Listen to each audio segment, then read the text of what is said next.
So to reboot your Android phone, you can do it in a couple of ways. Okay, you may or may not have access to the screen if something's wrong with your screen or something like that. So the first way is to just swipe down on your control panel, and there you'll see a power button.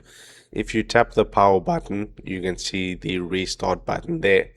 Then you can tap onto the restart button from there and your phone will actually restart.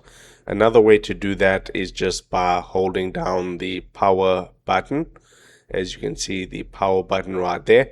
And then another way is to restart your phone. If you don't have access to the screen, what you want to do is you want to hit the power button and the volume down button at the same time. So I'm going to press the power button and the volume down at the same time, as you can see.